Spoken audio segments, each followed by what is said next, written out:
कक्षा 8 सामाजिक एवं राजनीतिक जीवन। भारतीय संविधान संविधान नियमों का समूह जिसे देश चलाने के लिए अपनाया जाता है, जिसे सरकार का स्वरूप तय करने में सहायता मिलती है। नोट: 1934 में कांग्रेस ने संविधान सभा के गठन की मांग की, माना व अपनी नीति को में शामिल किया। 1946 में संविधान सभा का गठन हुआ। संविधान का उद्देश्य राजनीतिक व्यवस्था को तय करना, सभी को समानता का अधिकार देना, अल्पसंख्यकों को बहुसंख्यकों के शोषण भेदभाव से रक्षा करना, अपने आदर्शों अधिकारों की समझ व रक्षा करना। संविधान सभा के सदस्यों ने बेहद समझदारी व विवेक का परिचय देते हुए संविधान को तैयार किया, क्योंकि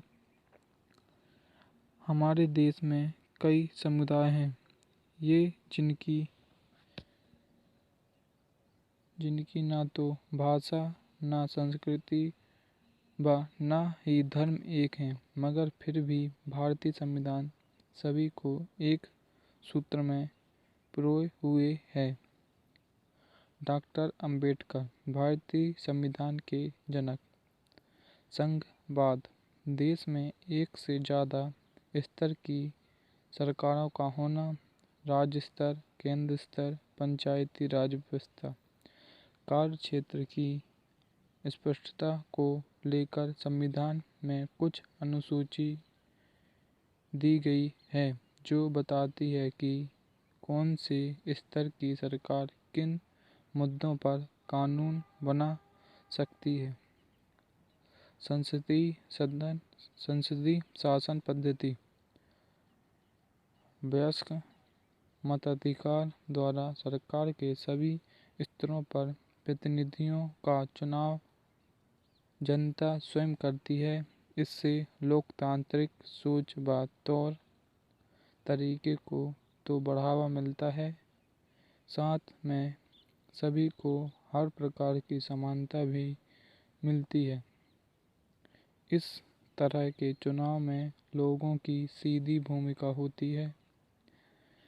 शक्तियों का बंटवारा राज्य के 3 अंग हैं संविधान के अनुसार: विधायिका, कार्यपालिका और न्यायपालिका।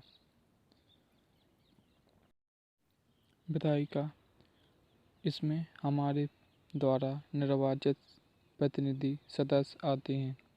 कार्यपालिका, कानून को लागू करने व शासन चलाने का जो लोग काम करते हैं वो आते हैं। न्यायपालिका, न्यायालयों की व्यवस्था। शक्तियों के बंटवारे के आधार पर प्रत्येक अंग एक दूसरे पर अंकुश रखता है। इस तरह से तीनों के बीच संतुलन बना रहता है। मौलिक अधिकार भारतीय संविधान की आत्मता ये देश के सभी नागरिकों को राज्य की सत्ता के मनमाने व निरंकुश इस्तेमाल से बचाते हैं। 6 हैं मौलिक अधिकार। 6 हैं समानता का अधिकार, स्वतंत्रता का अधिकार, शोषण के विरुद्ध अधिकार, धार्मिक स्वतंत्रता का अधिकार, संस्कृति व शैक्षणिक अधिकार, संवैधानिक उपचार का अधिकार। नोट: मौलिक अधिकारों के अलावा संविधान में नीति निर्देश तत्वों का भी एक खंड है, जिसे ज़्यादा से ज़्यादा आर्थिक व सामाजिक सुधार लाने के उद्देश्य से जोड़ा गया। धर्म निरपेक्षता वह राज्य जिसमें किसी भी धर्म को राजकीय धर्म के रूप में बढ़ावा नहीं मिलता, इसमें सभी धर्मों को समान माना जाता है। भारत एक लोकतांत्रिक देश है, जिसमें राज्य व धर्म को अलग अलग रखा जाता है। न्यूनतम वेतन का कानून। मजदूरों को उनकी मेहनत की पूरी कीमत अदा कराई जा सके। उद्देश्य इसके जरिए मजदूर, उपभोक्ता, उत्पादक तीनों के संबंधों का संचालन इस तरह से होता है कि उनमें से किसी का शोषण ना हो। धर्म निरपेक्षता की समझ। भारतीय संविधान सभी को अपने धार्मिक विश्वासों व तौर तरीकों को अपनाने की पूरी छूट देता है। भारत में धर्म को राज्य से अलग रखने की रणनीति अपनाई गई है। वही अवधारणा धर्मनिरपेक्षता कहलाती है। महत्वपूर्ण पहलू। धर्म को राजस्व से अलग रखना। धर्म को राज्य से अलग रखना महत्वपूर्ण माना जाता है, कारण धर्म के आधार पर यदि किसी भी तरह का भेदभाव किया जाएगा तो वह मौलिक अधिकार का हनन व शोषण होगा। हमें लोगों के धार्मिक चुनाव के अधिकार की रक्षा करनी है।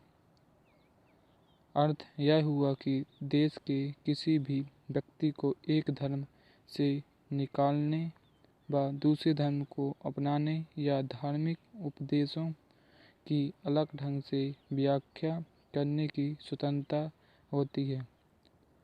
उद्देश्य धर्मनिरपेक्षता के।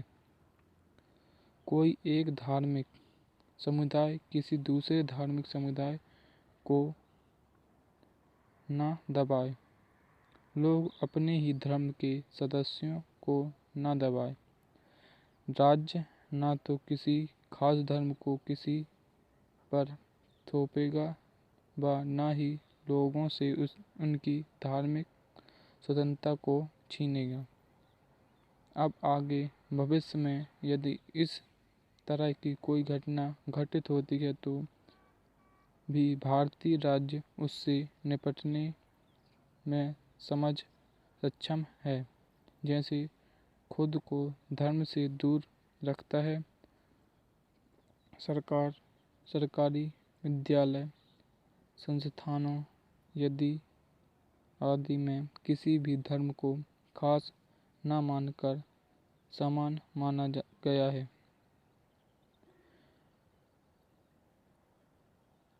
हस्तक्षेप की नीति को अपनाता है। किसी भी धर्म विशेष संबंधी विषयों में दखलंदाजी नहीं करता। हस्तक्षेप हाँ, जब कोई किसी के मौलिक अधिकार का हनन करेगा तो राज्य हस्तक्षेप की नीति को अपनाता है। नोट: संविधान में दिए गए आदर्शों के आधार पर राज्य किसी भी धर्म के मामले में हस्तक्षेप कर सकता है। 1885 में भारतीय राष्ट्रीय कांग्रेस ने विधायिका में निर्वाचित सदस्य और बजट पर प्रश्न पूछने के अधिकार की मांग की थी। 1909 में आए गवर्नमेंट ऑफ इंडिया एक्ट में निर्वाचित प्रतिनिधियों की व्यवस्था को मंजूरी मिली थी। भारतीय संविधान सार्वभौमिक वयस्क मताधिकार के सिद्धांत को अपनाया है। लोगों का निर्णय लोकतांत्रिक सरकार का गठन करता है। सदस्य के लिए लोग अपने प्रतिनिधियों का चुनाव करते हैं। इन्हीं निर्वाचित प्रतिनिधियों में से एक समूह सरकार बनाता है। प्रतिनिधियों के समूह को जिन्हें जनता चुनकर लाती है संसद कहते हैं। संसद सरकार को नियंत्रित व मार्गदर्शन करती है। संसद देश की सर्वोच्च कानून निर्माण संस्था है। संसद दो होती हैं, राज्यसभा लोकसभा। राज्यसभा मनोनीत और लोकसभा मनोनीत सदस्य दो होती हैं और मनोनीत इसमें 12। राज्यसभा 245 सदस्य, सभा उपराष्ट्रपति, और लोकसभा में 543 सदस्य, अध्यक्ष एलएस का। हर 5 वर्ष में चुनाव होता है। एमपी मेंबर ऑफ पार्लियामेंट चुने गए उम्मीदवार। अंग 3 राष्ट्रपति, राज्यसभा, लोकसभा। लोकसभा बहुमत हासिल करने के लिए किसी भी दल के पास कम से कम 272 सदस्य होने चाहिए। विपक्षी दल जो बहुमत साबित करने वाले दल गठबंधन का विरोध करें। कार्यपालिका संसद द्वारा बनाए गए कानूनों को लागू करती है। राज्यसभा देश के राज्यों के प्रतिनिधियों के रूप में कार्य करती है। कोई भी कानून बनाने का प्रस्ताव पेश कर सकती है। कानूनों की समीक्षा करती है जो एलएस द्वारा पारित हो। संशोधन भी कर सकती है। कानून में 233 सदस्य निर्वाचित व 12 मनोनीत होते हैं। प्रश्नकाल संसद के सत्र में सबसे पहले यही होता है जिसमें संसद सरकार के काम काज के बारे में जानकारी हासिल करते हैं। संसद में कुछ सीटें SC/ST के लिए आरक्षित हैं।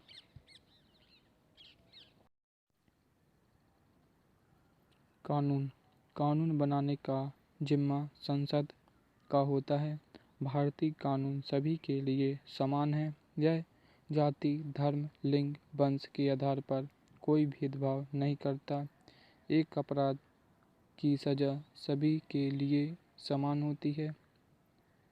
देश में कानूनों की शुरुआत करने वाले अंग्रेज ही थे। 1870 का राजद्रोह एक्ट अंग्रेजों के मनमानेपन की मिसाल थी, जिसमें यह था कि कोई भी व्यक्ति जो ब्रिटिश सरकार की आलोचना या विरोध करेगा, उसको बिना मुकदमा चलाए गिरफ्तार किया जाएगा। 1919 का रॉलेट एक्ट भी कुछ इसी तरह का था, जिसके अंतर्गत जलियांवाला बाग हत्याकांड को जन्म दिया गया। भारतीय राष्ट्रवादियों ने इस सभी तौर तरीकों का उल्लंघन किया, क्योंकि उनके अनुसार कानून ऐसे नियम नहीं थे जिनको पालन मजबूरी में किया जाए, बल्कि वे चाहते थे कि कानून न्याय की विचार धारा पर आधारित व्यवस्था हो। न्यायपालिका सभी को समान रूप से न्याय देना, समानता रखना व सभी के मौलिक अधिकारों की रक्षा करना। विवाद जो राज्य व केंद्र, नागरिक व सरकारों के बीच हो, निपटारा करती है। न्यायिक समीक्षा कोई ऐसा कानून जो संविधान के मूल ढांचे का उल्लंघन करे तो उसे कानून को रद्द कर सकती है।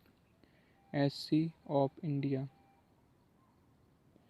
स्थापन 26 जनवरी 1850।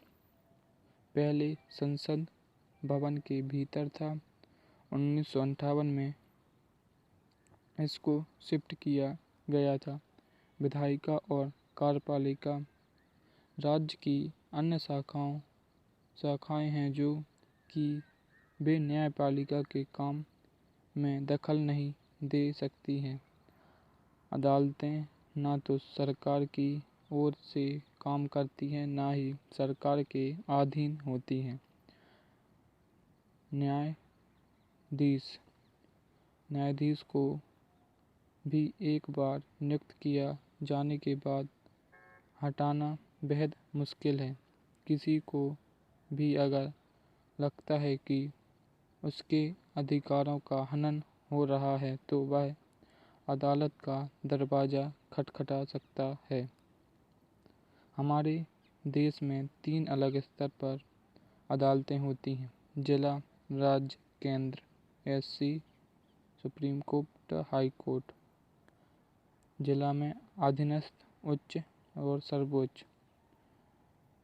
निचले स्तर पर बहुत सी अदालतें होती हैं जो तहसील स्तर या शहर में होती हैं।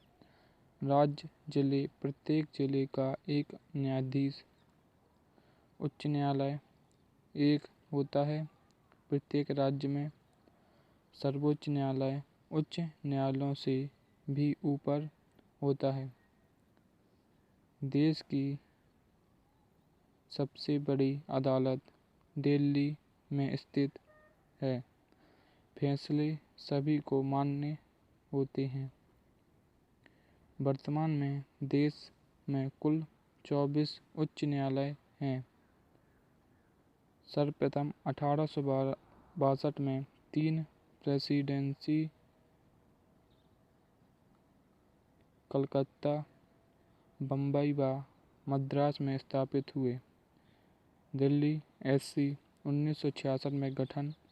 यदि किसी व्यक्ति को ऐसा लगता है कि निचली अदालत में उसके साथ न्याय नहीं हुआ है, फैसला सही नहीं, तो वह ऊपरी अदालत में अपील कर सकता है। कानून फौजदारी, दीवानी 2 प्रकार का होता है। पहला, फौजदारी ऐसे व्यवहार व क्रियाओं से जुड़ा है जिनको कानून अपराध मानता है, जैसे चोरी, दहेज प्रथा, हत्या आदि। और दीवानी में अधिकारों के उल्लंघन, अवहेलना से संबंधित, जैसे एग्जाम्पल के लिए तलाक, जमीन की बिक्री, प्रभावित पक्ष याचिका दायरा करता है।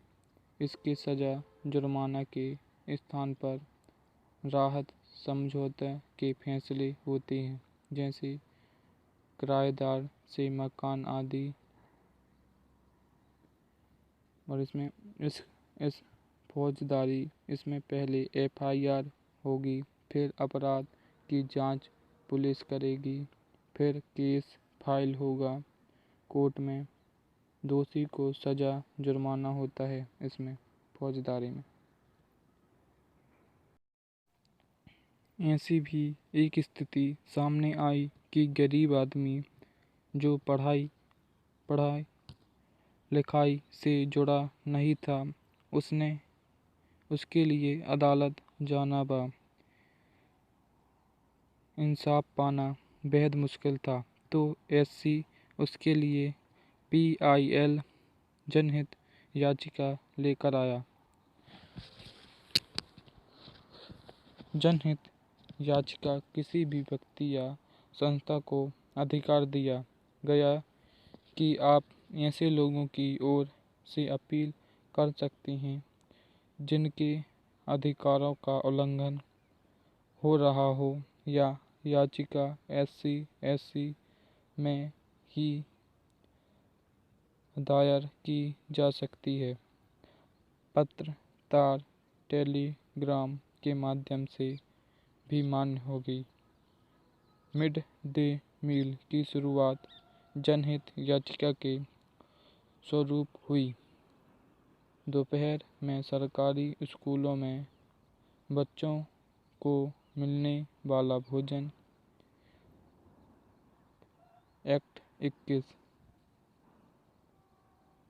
जीवन के अधिकार में भोजन का अधिकार भी शामिल है।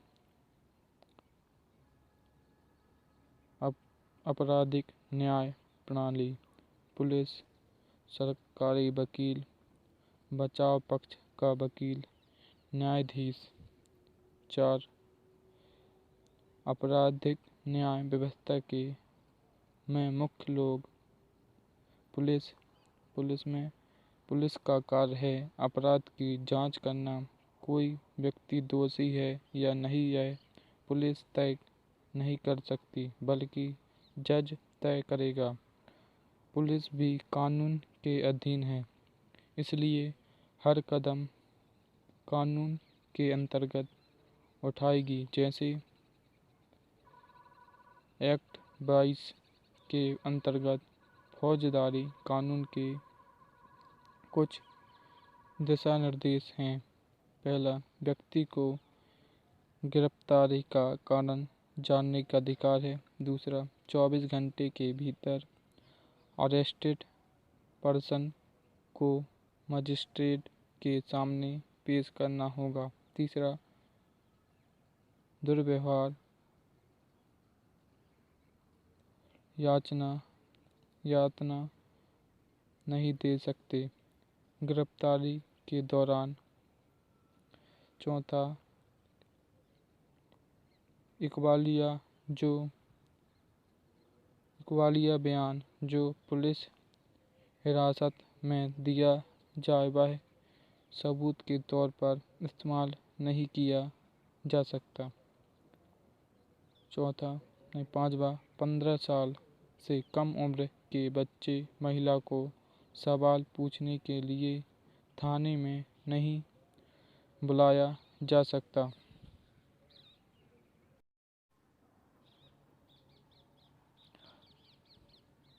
सरकारी वकील राज्य का पक्ष रखता है।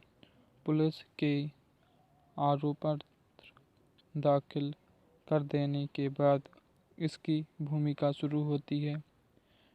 निष्पक्ष रूप से अपना कार्य करेगा, ठोस तथ्य व सबूत अदालत में सही फैसले के उद्देश्य से प्रस्तुत करेगा। न्यायाधीश दोनों पक्षों को सुनकर प्रस्तुत सबूतों गवाहों के आधार पर फैसला देगा। दोषी होने पर सजा या जुर्माना या दोनों साथ लगा सकता है व निर्दोष होने पर बारी करेगा। निष्पक्ष किसी एक पक्ष का समर्थन न करना, न्याय संगत व्यवहार करना निष्पक्ष कहलाएगा।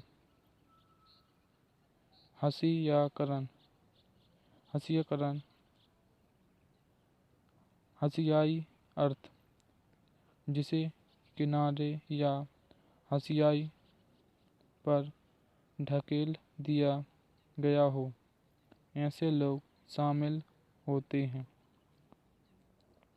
जिनकी संख्या कम हो, धर्म अलग, भाषा अलग हो, सामाजिक हैसियत में कम हो, खासकर आदिवासी लोग इसके शिकार होते हैं। SC/ST भी अर्थ आदिवासी अर्थ है मूल निवासी। 8% आबादी आदिवासियों की है। भारत में 500 से ज़्यादा तरह के आदिवासी समूह हैं। छत्तीसगढ़, झारखंड, MP, उड़ीसा, गुजरात, महाराष्ट्र, राजस्थान, आंध्र प्रदेश, पश्चिम बंगाल, उत्तर प्रदेश के अरुणाचल, उत्तर पूर्व में अरुणाचल, असम, मणिपुर, मेघालय, मिजोरम, नागालैंड, त्रिपुरा आदि राज्यों में पाए जाते हैं। अक्सर पुरखों के गांवों व प्रकृति की उपासना करते हैं। इनकी भाषाओं में बंगला मुख्य रही। इन लोगों से इनके जंगल खनन आदि के लिए छीन लिए गए, क्योंकि इनके इलाके खनिज पदार्थों व अन्य प्राकृतिक संसाधनों से भरे हुए थे। ग्रामीण इलाकों में 75% व शहरी इलाकों में 35% आदिवासी समूह गरीबी रेखा के नीचे बसर करते हैं। हमारा संविधान मौलिक अधिकारों के माध्यम से धार्मिक व भाषाई अल्पसंख्यकों को सुरक्षा प्रदान करता है।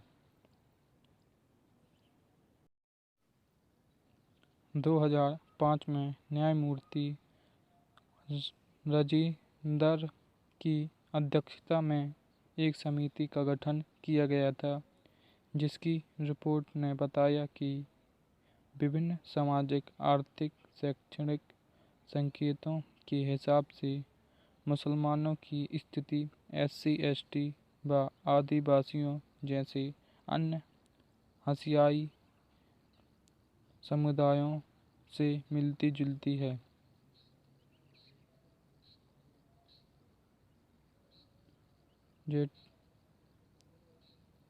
गेटोआइजेशन ऐसे इलाके के लिए इस्तेमाल होता है जहां एक ही समुदाय के लोग रहते हैं। होता यह है कि कुछ लोग अल्पसंख्यक, आदिवासी आदि डर, दुश्मनी, गरीबी, भाषा की समस्या या सामाजिक समस्या होने के कारण अपने समुदाय के लोगों के साथ रहना पसंद करते हैं, जिससे वे बाहरी समाज से करते चले जाते हैं। आर्टिकल 17 अस्पृश्यता व छुआछूत का अंत। आर्टिकल 15 धर्म, नस्ल, जाति, लिंग या जन्म स्थान के आधार पर किसी से भेदभाव नहीं किया जाएगा। दलित अर्थ दबा कुचला। सरकार अपनी ओर से मुक्त व रियायतों दरों पर दलितों व आदिवासियों को सुविधाएं शिक्षा व रोजगार के क्षेत्र में देती है। SC, ST अत्याचार निवारण अधिनियम 1989 में पारित। उद्देश्य SC, ST खुद को शोषित होने से बचा सके। आर्टिकल 1993 में पारित। सिर पर मैला उठाने वाले काम व सूखे शौचालयों के निर्माण पर पाबंदी लगाता है। जन सुविधाएं पीने व स्वच्छ पानी, बिजली, सार्वजनिक परिवहन, विद्यालय और कॉलेज इत्यादि। विशेषता एक बार निर्माण हो जाने के बाद बहुत से लोग इस्तेमाल कर सकते हैं। सरकार आम जनता से आमदनी के रूप में जो कर लेती है उसको जन सुविधाओं में लगाती है।